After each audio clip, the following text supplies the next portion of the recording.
Bonjour, nous allons voir sur Silae comment définir pour la société les méthodes de calcul des absences des salariés. Pour définir les méthodes de calcul des absences, vous disposez de deux options.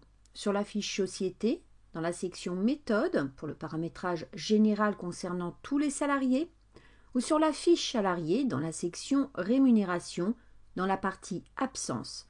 En cochant Méthode spécifique, vous allez pouvoir définir un mode de calcul et de suivi spécifique des absences pour un salarié.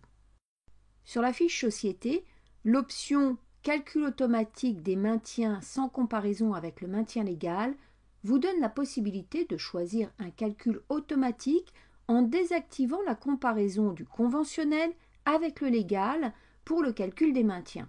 C'est donc le maintien conventionnel qui sera appliqué, qui est globalement plus favorable pour l'ensemble des salariés. Silae vous permet de traiter les absences en jours calendaires, ouvrables, ouvrés ou en heures. Concernant le choix du traitement des absences en jours calendaires, vous avez trois options. Non, qui est la majorité des cas.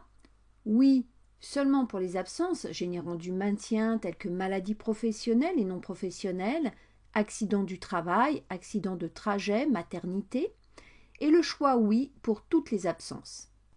L'horaire mensuel est réparti sur 30 jours calendaires et une journée d'absence entraîne la déduction de 1/30 du salaire.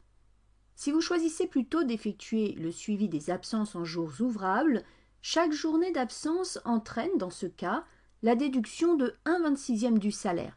Pour rappel, les 26 jours s'obtiennent selon 6 jours par semaine par 52 semaines divisé par 12 mois. Si la méthode retenue est en jours ouvrés, chaque journée d'absence entraîne la déduction de 1/22 ou de 1,67 du salaire mensuel brut obtenu par la formule 5 jours par semaine multiplié par 52 semaines divisé par 12 mois. Dans le cas du suivi des absences en heures, le nombre d'heures d'absence du salarié est calculé soit sur la base de la grille horaire paramétrée dans la fiche Société, si le salarié est soumis au planning par défaut de la société, soit sur la base de la grille horaire paramétrée dans la fiche Salarié. Il existe deux méthodes de calcul des heures d'absence. La méthode moyenne, basée sur la mensualisation, auto-horaire mensuel, c'est-à-dire salaire de base divisé par 151,67 h. Vous allez comparer entre retirer la période non travaillée ou payer la période travaillée, selon le résultat le plus favorable pour le salarié. La deuxième méthode est la méthode basée sur le calcul des heures d'absence réelles.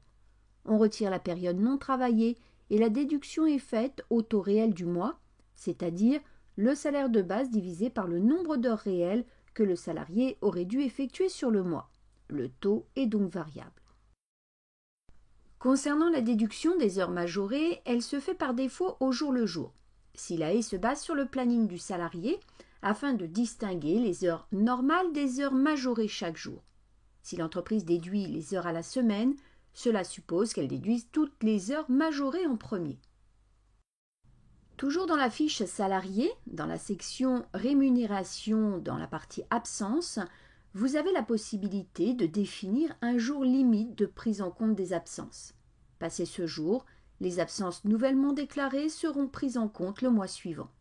Dans la zone jour limite de prise en compte des absences, vous pouvez noter le jour du mois, comme 20 par exemple, ou noter M-1 pour traiter les absences du mois précédent.